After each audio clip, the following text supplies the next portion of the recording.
بسم الله الرحمن الرحيم عما يتساءلون عن النبأ العظيم الذي هم فيه مختلفون كلا سيعلمون ثم كلا سيعلمون.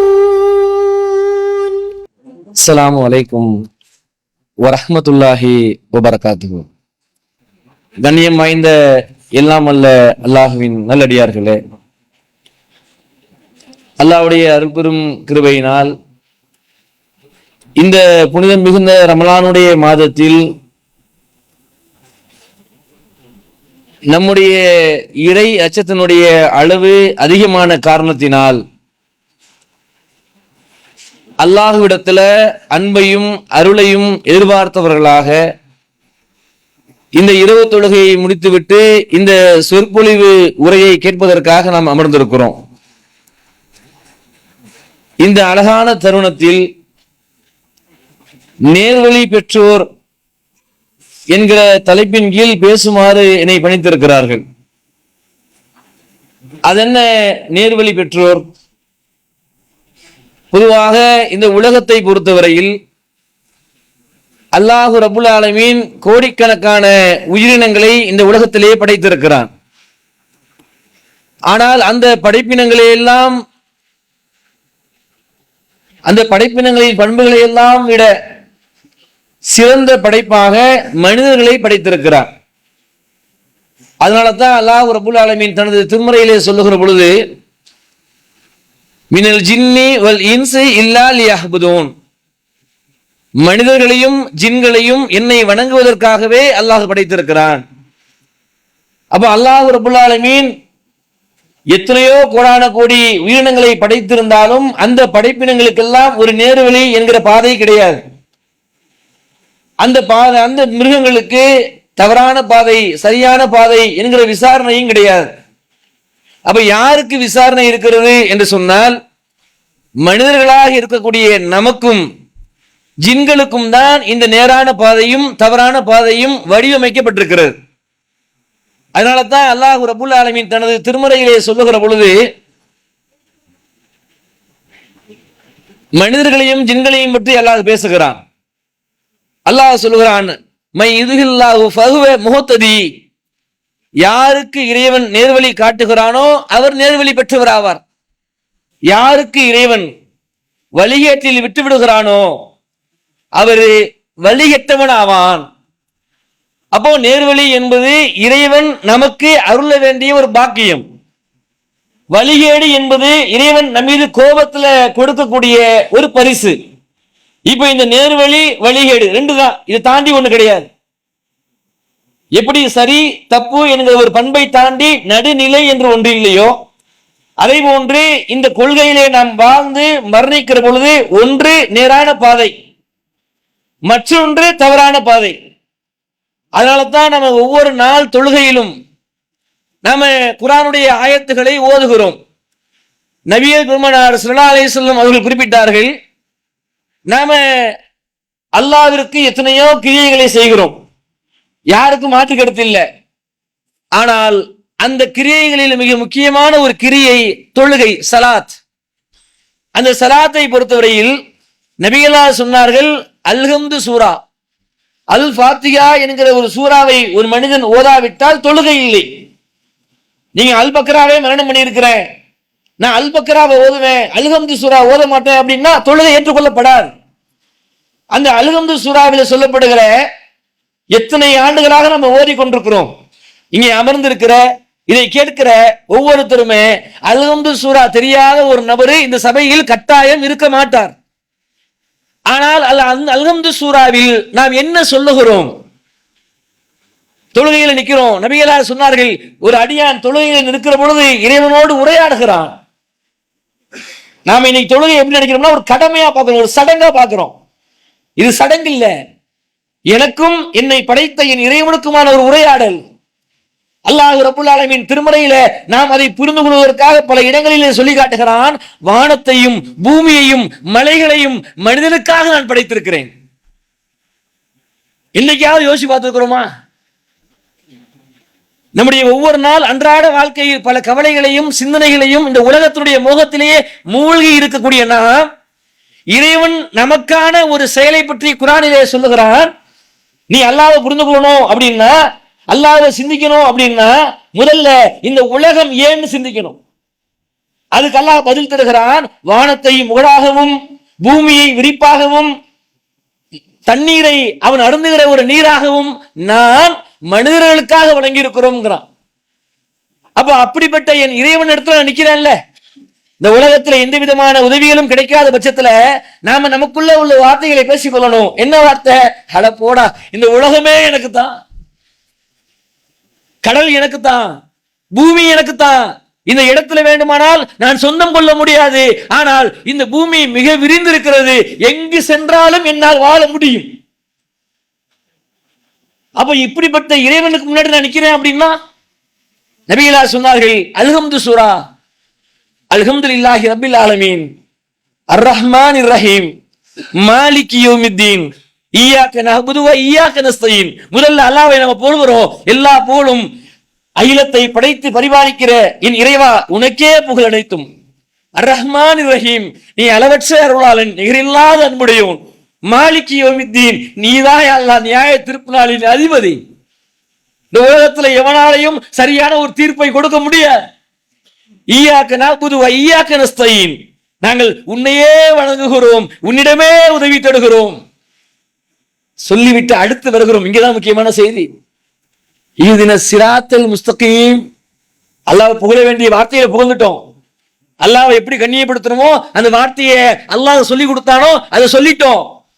அடுத்து அல்லாஹ் சொல்லுகிறான், இஹ்தின ஸிராத்தல் முஸ்தகீம், இறைவா எங்களை நேரான பாதையில் வழிநடத்து.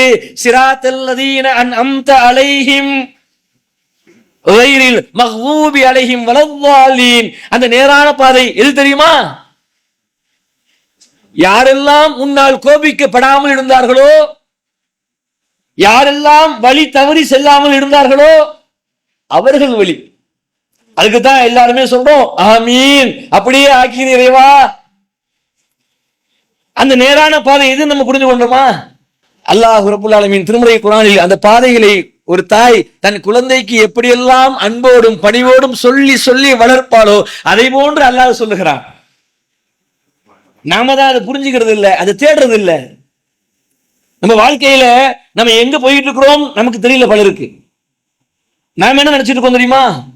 நம்முடைய வாழ்க்கையை பொறுத்தவரையில் இன்றைக்கு நான் 20 வயதுல இருக்கிறேன், 25ல இருக்கிறேன், 30ல இருக்கிறேன்னா திருமணம் ஆயிருக்கணும், கொஞ்சம் சொத்து சேர்த்து இருக்கணும், ஒரு வீடை கட்டி இருக்கணும், எனக்கு ஒரு வருமானம் வரணும், நான் இறந்த பிறகு என் குடும்பத்துக்கு ஒரு வருமானம் வரணும், நான் உலகத்துல சமூகத்துல ஒரு செல்வந்தனா இருக்கணும், எனக்கு ஒரு கண்ணியம் இருக்கணும்.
இதுதான் என் பாதை அப்படின்னு பலர் வடிவமைச்சு வாழ்ந்துட்டு இருக்கிறோம். அது பாதை இல்லை, அதெல்லாம் ஆட்டோமேட்டிக்கா நடக்கும். அதெல்லாம் ஆல்ரெடி எல்லாம் எழுதிட்டான். எனக்கு என்ன உணவு கிடைக்கணும், என்ன உடை கிடைக்கணும், என்ன உறவு கிடைக்கணும், நான் எப்படி வாழ போறேன், எத்தனை ஆண்டுகள் வாழ போறேன், நாளைக்கு என்ன கிடைக்கும், நாளைக்கு எப்போ சாவேன், எல்லாம் ரெஜிஸ்டர்டு. இதை நீங்களும் நானும் மாற்ற முடியாது. சொல்லிவிட்டு அல்லாஹ் ரப்புல் ஆலமீன் சொல்லுகிற அந்த ஒரு செய்தியை பாருங்களேன். அத்தௌபா, பாவ மன்னிப்பு என்கிற ஒரு அத்தியாயம் திருக்குறானில் இருக்கிறது. அந்த அத்தியாயத்தை பற்றி அல்லாஹ் பேசுகிறான். எவ்வளவு கோபத்துல பேசியிருப்பான்னு பாருங்க. எல்லாத்தையும் கொடுத்துட்டேன் உனக்காக, என்ன கொடுக்கல? நீ இந்த உலகத்துல என்னெல்லாம் வாழணுமோ, எப்படி வாழ முடியுமோ, அதற்கு தேவையான எல்லாம் இந்த உலகத்துல இருக்குது. ஆனால் அந்த அடியான் இறைவனை சிந்திக்கின்ற வகையில சிந்திக்காத காரணத்தினால் இறைவன் பேசுகிறான், வலக்கது ஸர்ஆனா லி ஜஹன்னம கஸீரம் மினல் ஜின்னி வல் இன்ஸ். மனிதர்களிலும் ஜின்களிலும் நரகத்திற்காகவே பலரை நாம் படைத்திருக்கிறோம். ரொம்ப அச்சத்திற்குரிய வசனம். அல்லாஹ்வே சொல்லிட்டான், நரகம் ஒன்று இருக்குது, அந்த நரகத்துக்கு போகிறதுக்காகவே மனிதர்கள்ல ஒரு கூட்டம் இருக்குது, ஜின்கள்ல ஒரு கூட்டம் இருக்குது, அதுல பலர் இருக்கிறாங்க, கட்டாயம் அங்கதான் போவாங்க. அப்படி போகக்கூடிய அந்த நபர் யார்? அதை இறைவன் பேசுகிறான். லஹும் குல்புன், அவர்களுக்கு உள்ளங்கள் இருக்கும்.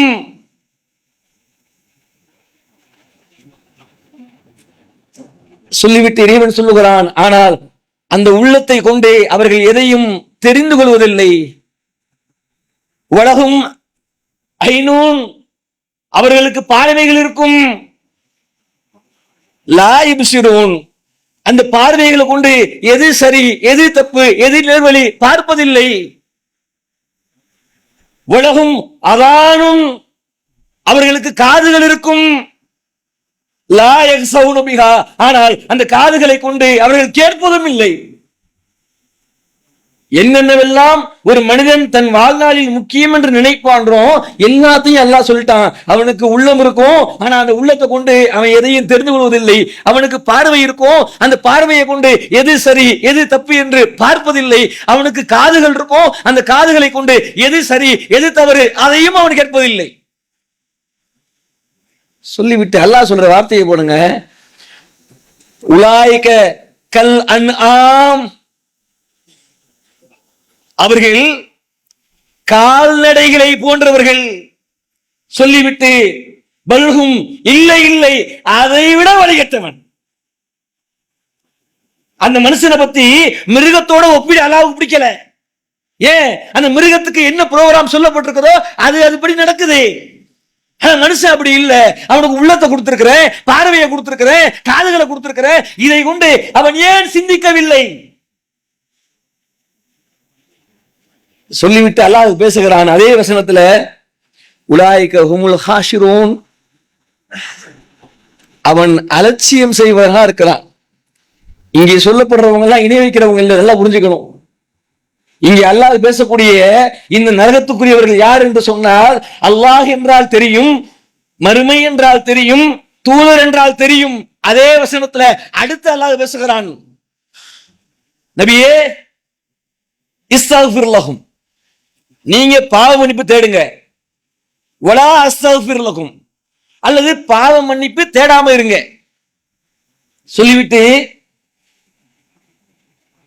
அன் யஸ்தக்ஃபிருல்லாஹ் சபீன மர்ரத்தன், அல்லது நீங்க 70 தடவை அவனுக்காக உட்கார்ந்து இறைவா அவன் பாவத்தை மன்னிச்சிருன்னு நீ கேட்டாலும் வலகும், கண்டிப்பா அல்லாஹ் அவனை மன்னிக்க மாட்டான். நபிகள் நாயகம் ஸல்லல்லாஹு அலைஹி வஸல்லம் துஆ ஒருபோதும் மறுக்கப்படாது. ஆனா அல்லாஹ் சொல்லுகிறான், நபியே நீ சில மக்களுக்காக நீ பாவ மன்னிப்பு கேளு, அல்லது கேட்காம போ. இல்ல நான் கண்டிப்பா என் மக்களுக்காக நான் கேட்பேன், என் உள்ளம் ஏற்றுக்கொள்ளல அப்படின்னு நீ 70 தடவை உட்கார்ந்துக்கிட்டு யா அல்லாஹ் அவனை மன்னிச்சிருன்னு நீ கேட்டாலும் நான் கண்டிப்பா மன்னிக்க மாட்டேன். ஏன் தெரியுமா? இறைவன் பேசுகிறான், அவன் யார் என்றால் ذَلِكَ بَيْنَهُمُ பில்லாஹி வ ரசூலிஹி, அவன் அல்லாஹ்விற்கும் அல்லாஹ்வுடைய தூதருக்கும் மாறு செய்கிறான். எப்படி கேட்ப?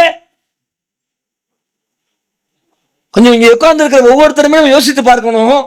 அல்லாஹ் சொல்லுகிறான், நபியே உங்களுக்காக பாவமன்னிப்பு தேடினாலும் அதை நான் ஏத்துக்க மாட்டேன். அவங்க யார் தெரியுமா? பில்லாஹி வ ரசூலிஹி, அல்லாஹ்வுக்கும் அல்லாஹ்வுடைய தூதருக்கும் மாறு செய்கிறார்கள். அந்த மாறு செய்யக்கூடிய மக்கள் யார்? குர்ஆனிலே அடுத்த வசனத்திலே அல்லாஹ் பேசுகிறான்.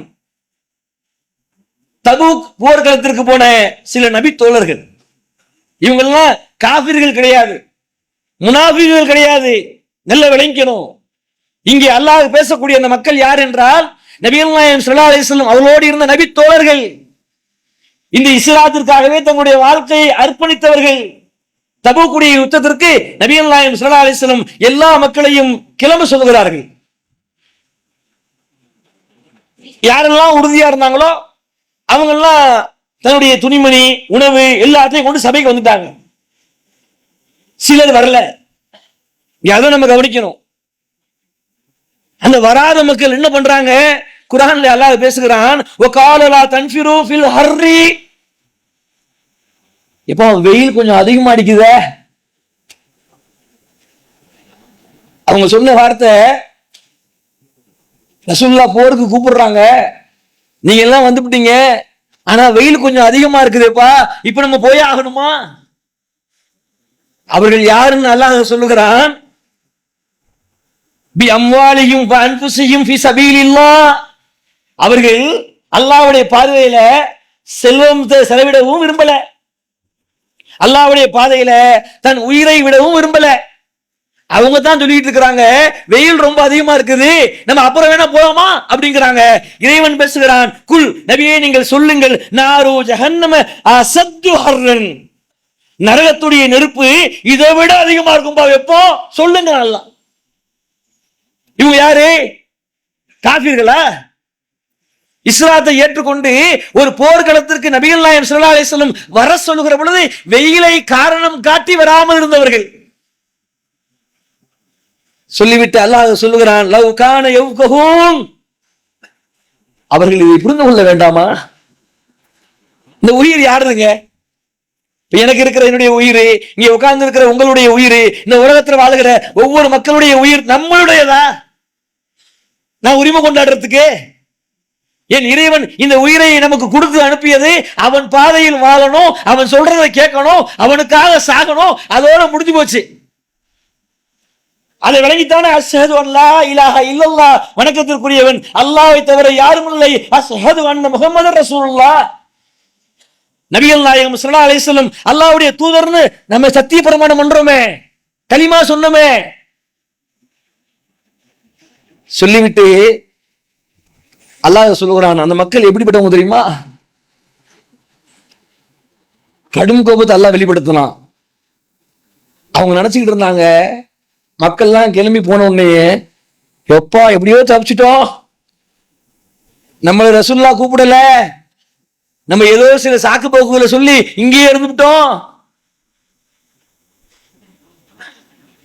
அந்த மக்கள் மகிழ்ச்சி அடைகிறாங்க. உடனே அல்லாஹ் பதில் தருகிறான், நபியே இந்த போருக்கு வராமல் சால் சாப்புகளை சொல்லிக் கொண்டு உள்ளூரில் இருந்து கொண்டு சென்றவர்களை பற்றி நகைப்போடு சிரித்து கொண்டிருக்கிறார்கள். அவர்களிடத்தில் நீங்கள் சொல்லுங்கள், அவர்கள் செய்த காரணத்திற்காக குறைவாகவே சிரிக்கட்டும், அதிகமாக அலட்டும். முடிய போது அவனுக்கு வாழ்க்கைங்கிறான். உங்கள் அஸ்னான் மல்டி ஸ்பெஷாலிட்டி பல் மருத்துவமனை, பல் மற்றும் வாய் சம்பந்தப்பட்ட அனைத்து விதமான நோய்களுக்கும் எங்களிடம் சிறப்பு சிகிச்சை அளிக்கப்படும். அஸ்னான் மல்டி ஸ்பெஷாலிட்டி பல் மருத்துவமனை, கலெக்டர் அலுவலகம் அருகில், நாகர்கோவில். நீங்கள் அனாதை குழந்தைகளை ஆதரிக்க விரும்புகிறீர்களா? தந்தை இழந்து தரமான உணவின்றி, நல்ல உடைகளின்றி, சரியான வழிகாட்டுதலின்றி அனாதைகளாக வாழும் இந்த குழந்தைகளுக்கு உதவும் கரங்கள் தான் தாருல் இல்ம் உதவும் கரங்கள். அல்லாஹ்வின் உதவியால் 2010 10 குழந்தைகள் என்று ஆரம்பிக்கப்பட்ட இந்த உதவும் கரங்கள் சமூகத்தில் கவனிப்பாரற்று அதிகரித்து வரும் அனாதை குழந்தைகளை கருத்தில் கொண்டு தற்போது 160 குழந்தைகளுக்கு மேல் பொறுப்படுத்தி செயல்பட்டு வருகிறது. இவர்களின் கண்ணீரை துடைத்திட நீங்கள் தாராளமாக உதவுங்கள். உங்கள் ஜகாத் மற்றும் சதக்காவை அனுப்ப வேண்டிய முகவரி தாருல் இல்ம், நம்பர் 64, பார்த்தசாரை தெரு, பழைய வண்ணாரப்பேட்டை, சென்னை 21. Website darulilmhh.com. தொடர்புக்கு 9840725020 9600055060.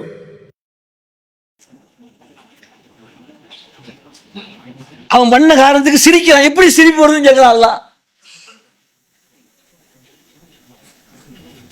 அதுக்கு உதாரணமாக கைபருடைய போர். நபிகள் நாயகம் ஸல்லல்லாஹு அலைஹி வஸல்லம் அவர்கள் அல்லாஹ் எப்படிலாம் தடமாற வைப்பான் பாருங்க. நாம நினைச்சுக்கிட்டு இருக்கிறோம் நமக்கு தௌஹீது உள்ளத்துல பதிஞ்சிருச்சு, எந்த ஒரு சூழலிலும் இந்த கொள்கையை விட்டு நம்ம போக மாட்டோம், நம்ம நேரான பாதையில் இருக்கிறோம் அப்படின்னு நம்ம எல்லோருக்குமே ஒரு கனவு கோட்டை உள்ளத்திற்குள் இருக்கிறது. நபிகள் நாயகம் ஸல்லல்லாஹு அலைஹி வஸல்லம் காலத்திலேயும் சில சகாபாக்களுக்கு இருந்தது. கைபருடைய ஒரு போர்க்களம். நபிகள் நாயகம் ஸல்லல்லாஹு அலைஹி வஸல்லம் போர்க்களத்திலே சண்டையிடுகிறார்கள். கடுமையான பாதிப்பு இருந்தாலும் வெற்றி கிடைச்சிருச்சு. வெற்றி கிடைச்ச உடனேயே எல்லோரும் தங்களுடைய அந்த பொருட்களை எல்லாம் எடுத்துக்கொண்டு, கனிமத்து பொருளை எடுத்துக்கொண்டு ஒவ்வொருத்தரும் ஒட்டகத்தின் மீது ஏறுகிறார்கள்.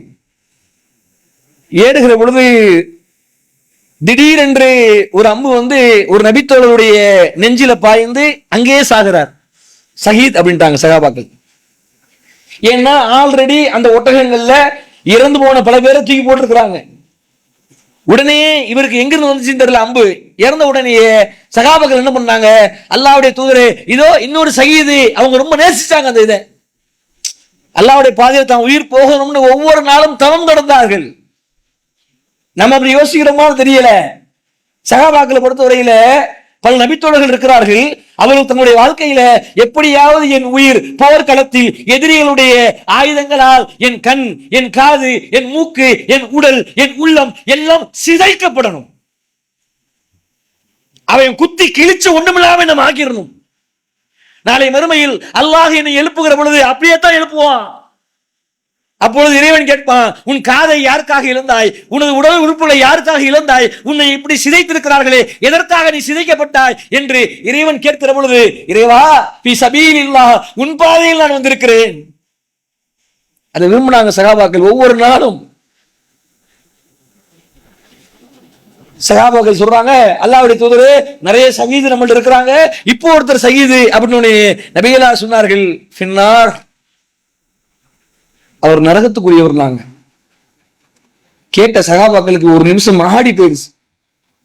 அல்லாஹ்வுடைய தூதரே அவர் தற்கொலை செய்யல, எங்க சபையில தான் இருந்தாரு, நாங்களும் பக்கத்துல நின்றுருந்தோம், இங்கிருந்தோ ஒரு அம்பு வந்துச்சு, அந்த அம்பு அவருடைய உள்ளத்தை தாக்கியது, அப்படியே தான் அங்க இறந்து கிடந்தாரு, இது எப்படி யார சொல்லலாம், நீங்கள் நரகத்துக்குரியவர்னு சொல்றீங்க அப்படின்னு நபிகளார் சொல்லுகிறார்கள், அவருடைய பையை திறந்து பாருங்கள். அவ்வளவுதான்.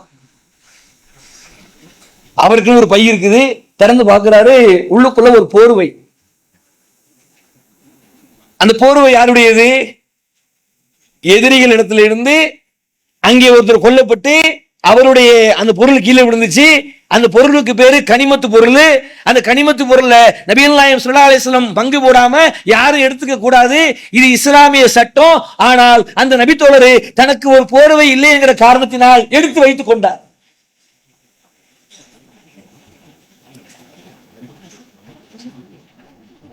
சகாபாக்களுக்கு ஒரு வார்த்தையும் வரல, அப்படியே திகைச்சு போய் நிக்கிறாங்க. நபிகள் நாயகம் ஸல்லல்லாஹு அலைஹி வஸல்லம் சொல்லுகிறார்கள், அறிந்து கொள்ளுங்கள், இதை இறைவன் ஆணையிடுவதற்கு முன்பதாகவே பங்கிட்டுக் கொண்டார். இந்த போர்வையின் காரணத்தினால் இவர் நரகத்திற்கு சென்று விடுவார்.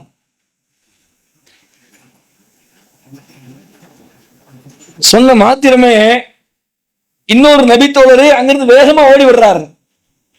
சஹீஹ் புகாரில் வரக்கூடிய செய்தி. அல்லாஹ்வின் தூதரே, என் காலில் செருப்பு இல்ல, என் செருப்பு அறுந்து விட்டது, அந்த செருப்பினுடைய வார் எதிரியுடைய காலில் இருந்து கீழே வந்து இருந்துச்சு, அது அவனுக்கு பயன் இல்லை தானே, எனக்கு தேவைப்படுமே என்று நான் என் பையிலே எடுத்து வைத்திருக்கிறேன். நபிகளார் சொன்னார்கள், இது போதும் நீ நரகத்துக்கு செல்வது என்றார்கள். உடனே அவரு, அல்லாஹ்வின் தூதரே, எனக்காக நீங்கள் மன்னிப்பை தேடுங்கள், இதோ இந்த செருப்பின் வாரை இப்படியே ஒப்படைத்து விடுகிறேன். கொஞ்சம் யோசிச்சு பாருங்களேன், இந்த சகாபாக்கள் இஸ்லாத்திற்கு வந்தது நரகத்திற்காகவா? போர்களத்திற்கு வராம ஒளிஞ்சுக்கிட்டு இருந்தான். ஆனா இவங்க போர்களத்துக்கு வந்தாங்க, அல்லாஹ்வின் பாதையை தான் உயிரை விட்டாங்க, மறுமையத்தான் முழுவதுமாக நம்பி வாழ்ந்தார்கள். ஆனால் நரகத்திற்கு சென்று விட்டார்கள். அதே கைபருடைய போரில் நபிகள் நாயகம் ஸல்லல்லாஹு அலைஹி வஸல்லம் ஒவ்வொரு மக்களையும் வழிநடத்தி கொண்டிருக்கிற பொழுது இன்னொரு நபித்தோழருடைய வீர தீர போர் கலையை பார்த்து மக்கள் எல்லாம் வியந்து போகிறார்கள். அல்லாஹ்வின் தூதரே, அவர் என்ன இப்படி சண்டை போடுறாரு? நம்மள சொல்லுவோம்ல, சில பேர் நல்லா கொஞ்சம் அப்படியே கட்டுமஸ்தா இருந்தா, பாய் நல்ல தரமா இருக்கிறாரு, நல்லா அடிக்கிறாரு அப்படிம்போம். சகாபாக்கள்ல ஒருத்தவங்க புகழ்றாங்க அப்படின்னா எந்த அளவுக்கு அவர் சண்டை போட்டுருப்பாருன்னு பாருங்க. சண்டை போடுறாரு எந்த அளவுக்கு, எதிரிகளை ஒருத்தனை உடலை குலை நடுங்க வச்சு சிதைக்கிறாரு. எதிரியுடைய படைக்கு உள்ள அப்படியே போய்கிட்டே இருக்கிறாரு. போகிற அந்த நேரத்துல சகாபாக்கள் சில பேர் வந்து சொல்றாங்க, அல்லாஹ்வின் தூதரே, அவர் பயங்கரமா சண்டை போட்டாரு, கண்டிப்பாக இது அவருக்கு பயன் அளிக்கும் அப்படின்னு சொல்லுகிற பொழுது நபிகளா சொன்னார்கள், பின்னார் நரகத்துக்கு போயிடுவார். நாங்க கேட்ட அந்த சகாபிக்கு சண்டை போடுறதுக்கு மனசே வரல. வந்தது போர்க்களத்துல எப்ப வேணா எதிரிகள் கொள்ளலாம், உயிர் போகலாம். ஆனால் அவருக்குள்ள ஒரு சந்தேகம் என்னன்னா, ஏன் அல்லாஹ்வின் தூதர் இந்த மனிதரை பார்த்து நரகத்துக்கு உரியவர் என்று சொன்னார் என்று சொல்லிவிட்டு எதிரிகளுக்கு மத்தியில சண்டை போட்டுக் கொண்டே அந்த நபித்தோழர் யார் வீரமாக இருந்தாரோ அவர் எங்கெல்லாம் போகிறாரோ இவரும் பின்னாடியே ஃபாலோ பண்றார். ஏன் ரசூலுல்லாஹ் சொன்னாங்க? அப்படியே போயிட்டே இருக்கிற பொழுது அந்த நபித்தோழர் சரியான ஃபைட்டு, அடின்னு அடிக்கிறாரு. எதிரிகள் பயங்கரமா தாக்குறான். எந்த அளவுக்கு, தன்னுடைய உடலில் காயம்படாத இடமே இல்லைன்னு சொல்ற அளவுக்கு அந்த அளவுக்கு சிதைஞ்சிருச்சு. ஒரு கட்டத்துல வலி தாங்க முடியவில்லை, அப்படியே ஒதுங்குறாரு. ஒதுங்கி அந்த நபித்தோழர் தன் கையிலே வைத்திருந்த வாளை பாலைவன மணலிலே சொருகிவிட்டு அதன் கூர்முனையை தன் மார்பிலே வைத்துக் கொண்டு தன்னை தானே அழுத்தி தற்கொலை செய்து கொள்கிறார். இதை பார்த்த பின்தொடர்ந்து சென்ற அந்த நபித்தோழர் வேகமாக ஓடிவிடுகிறார். அல்லாஹ்வின் தூதரே, என் தாயும் என் தந்தையும் உங்களுக்கு அர்ப்பணமாகட்டும். வல்லதி நஃப்ஸிஹி பியதி, அல்லாஹ்வின் மீது ஆணையாக நீங்க எதை சொன்னீர்களோ அதை கண் முன்னே பார்த்தேன். அவர் தற்கொலை செய்து கொண்டார். யோசித்து பாருங்க, அந்த சஹாபியுடைய வாழ்வில் தற்கொலை செய்யணும்னு நினைச்சிருப்பாரா? அப்படி உயிருக்கு பயப்படுறவரா இருந்தாருன்னா போர்க்களத்துக்கு வந்திருப்பாரா? ஆனால் விதி மாற்றும் நம்ம வாழ்க்கையில் நடக்கும். நம்ம நினைச்சுக்கிட்டு இருப்போம், இல்ல நான் ரொம்ப பெர்ஃபெக்ட், நம்ம ரொம்ப தௌஹீதுல தெளிவா இருக்கிறோம். நபிகள் நாயகம் ஸல்லல்லாஹு அலைஹி வஸல்லம் அவர்கள் சில மக்களை பற்றி சொன்னார்கள். மக்கள் எல்லாம் இன்னல் அபுத லா யல்ஹமு ஃபிமா யரா அன்னாஸ், மக்களுடைய பார்வையில சில மனிதர்கள் நல்லவர்களாக தெரிவார்கள். சொல்லிவிட்டு நபிகளா சொன்னார்கள், அமலா அஹ்லில் ஜன்னா, அவருடைய அமல் எப்படி இருக்கும்னா சொர்க்கத்துக்கு போறதுக்கு என்னென்னலாம் செய்யணுமோ அத்தனையும் பர்ஃபெக்டா செய்வாரு. அமலா அஹ்லில் ஜன்னா, அவருடைய அமல் எப்படி இருக்கும்னா சொர்க்கம் எதை நோக்கி இருக்குதோ அதை நோக்கி பயணிக்கக்கூடிய வகையில தான் அவர் தொழுகை இருக்கும், நோன்பு இருக்கும், ஜகாத் இருக்கும், ஹஜ் இருக்கும், அமல் முழுக்க அப்படியே இருக்கும். சொல்லிவிட்டு நபிகளா சொன்னார்கள், ஆனால் இறுதியில் அவர் நரகத்துக்கு போயிடுவார். அடுத்து நபிகளா சொன்னார்கள், அமலா அஹ்லின்னார், சில மக்களே அவன் செய்கிற காரியத்தை பாத்தீங்கன்னா ஒன்னா நம்பர் அயோக்கியத்தனம், ஒன்னா நம்பர் ஃப்ராடுத்தனம், அவன் பண்றத பாத்தீங்கன்னா சொர்க்கத்தின் வாடையை கூட அவன் நுகர மாட்டான்டா அப்படின்னு மக்கள் எல்லாம் பேசிக் கொண்டிருப்பார்கள். லமன் அஹ்லி ஜன்னா, ஆனா அவர் என்ன பண்ணுவார் தெரியுமா? சொர்க்கத்துக்கு போயிடுவாரு. சொல்லிவிட்டு நபிகளா சொன்னார்கள், அறிந்து கொள்ளுங்கள், வ இன்னமல் அஹ்மாலு பிஹவாதிஹிம், ஒரு மனிதனுடைய இறுதி முடிவு எப்படி இருக்கிறதோ அதுதான் அவனுக்கான வெற்றி. இன்னைக்கு நம்ம சரியான பாதையில் இருக்கிற மாதிரி தெரியும், என்னுடைய இறுதி எப்படி இருக்க போகிறது? நபிகள் நாயகம் ஸல்லல்லாஹு அலைஹி வஸல்லம் ஒவ்வொரு நாளும் பிரார்த்தனை செய்தார்கள். அன்னை ஆயிஷா ரலியல்லாஹு அன்ஹா அறிவிக்கின்றார்கள், யா முகல்லிபல் குலூப், உள்ளங்களை புரட்டக்கூடிய எனது இறைவா, சப்பிஸ் கல்பி அலா தீனிக, எனது உள்ளத்தை உனது மார்க்கத்திலேயே நீ வழி நடத்து. ஏன்னா இந்த உள்ளம் தான் நம்ம தீர்மானிக்கும். நல்லவங்க மாதிரியே இருப்போம், மௌத்து நேரத்துல இறைவன் விரும்பாத ஒரு பெரும் பாவத்தை செய்து மௌத்தாயிருவோம். இத்தனை ஆண்டுகள் நீ நல்லவனா வாழ்ந்திருக்கிறியன்னு சொர்க்கத்துக்கெல்லாம் அனுப்ப மாட்டான். அதனாலதான் குர்ஆனிலே இறைவன் ஒரு துஆவை சொல்லுமாறு கற்றுத்தருகிறான். ஆல இம்ரான் 3வது அத்தியாயத்தினுடைய 8வது வசனம். இங்கே அமர்ந்திருக்கிற ஒவ்வொருத்தரும் நம்முடைய ஒவ்வொரு நேர தொழுகையிலும் அதை கட்டாயம் கேட்டே ஆகணும். என்ன துஆ? ரப்பனா, எங்கள் இறைவா, லா துஜ் குலூபனா பஅத இத் ஹதைதனா வ ஹப் லனா மின் லதுன்க ரஹ்மா. இறைவா, எங்களது உள்ளங்களை புரட்டக்கூடியவனே, எனது உள்ளத்தை உனது மார்க்கத்திலே நீ நிலைத்திருக்க செய்வாயாக அல்லாஹ். நீ எங்களுக்கு நேர்வழி காட்டிட்ட, அதுல இருந்து எங்களை நீ மாத்திராத. ரஹ்மா, உன்னுடைய அருளை எங்களுக்கு நீ வழங்கு. சொல்லிவிட்டு இன்னக அன்தல் வஹ்ஹாப், நீ மாபெரும் வல்லல் இறைவா, என்னை எப்படியாவது நேரான பாதையில கொண்டு போயிரு. திருக்குர்ஆன் நல்லா சொல்றான், இப்படி கேளுங்க. ஆனா இன்னைக்கு இந்த சம்பவத்தை வச்சு நம்ம வாழ்க்கைக்கு வருவோம். இங்க அமர்ந்திருக்கிற நம்ம ஒவ்வொருத்தருமே நாம் பருவமழை இந்த காலத்திலிருந்து இன்றைக்கு இந்த நிமிடம் வரை நேரான பாதையிலேயே என்னுடைய வாழ்க்கை பயணம் சென்று கொண்டிருக்கிறதுன்னு சொல்ல முடியுமா? அந்த சஹாபாக்கள் சில பேர் வெயில் அடிக்குதுன்னு போர்க்களத்துக்கு போகாம இருந்தாங்களே, நம்மளே எத்தனை பேர் தொழுகைக்கு வராமல் என் வியாபாரம் பாதிக்கும், என்னுடைய குடும்பம் பாதிக்கும், நான் அங்க போகணும் இங்க போகணும்னு இறைவன் மீது நாம் காட்டுகிற உச்சபட்சமான ஒரு அன்பு, அவனுக்கு செய்ய வேண்டிய ஒரு நன்றி தொழுகை. அந்த தொழுகையில் நம்ம எத்தனை நபர்கள், நான் உட்பட, சரியாக இருக்கிறேன் சொல்ல முடியும்? இந்த உலகத்தில் எத்தனையோ செயல்பாடுகள் என்னை இறைவனை வணங்குவதை விட்டும் தடுத்துக் கொண்டிருக்கிறது. அப்படி என்றால் என்னை இறைவன் வழி தவற செய்கிறானோ என்கிற அச்சம் நமக்கு வந்திருக்கிறதா? அல்லது ஒவ்வொரு நேர தொழுகையிலும் அல்லாஹ் இடத்துல எவ்வளவோ விஷயங்களை கேட்கிறோம். யா அல்லாஹ், நிம்மதியை கூடிய அல்லாஹ், பிள்ளைய கூடிய அல்லாஹ், செல்வத்தை கூடிய அல்லாஹ், இன்ன பிற ஆரோக்கியத்தை கூடிய அல்லாஹ், என் நோயை குணப்படுத்திய அல்லாஹ், கடல்ல இருந்து என்னை காப்பாத்திய அல்லாஹ், எல்லாம் கேட்கிறோம். கேளுங்கள், தவறில்லை.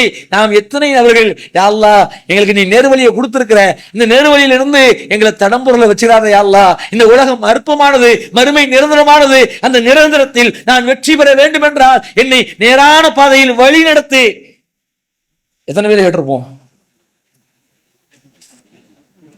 அதனால தான் நபிகள் நாயகம் ஸல்லல்லாஹு அலைஹி வஸல்லம் அவர்கள் சொன்னார்கள், நீங்கள் ஒவ்வொரு நாளும் அல்லாஹ்விடத்துல பிரார்த்தனை செய்யுங்கள், உள்ளங்களை புரட்டக்கூடியவனே, எனது உள்ளத்தை உனது மார்க்கத்தில் நீ வச்சிரு. எந்த சூழலையும் நான் தடுமாறிடக்கூடாது. தடுமாறுகிற ஒரு சூழல் என் வாழ்வில் வருகிற பொழுது என்னை பாதுகாப்பதற்கு உன்னை தவிர யாரும் கிடையாது என்கிற எண்ணத்தை அல்லாஹ் உங்களுக்கும் எனக்கும் தந்தருள வேண்டும்.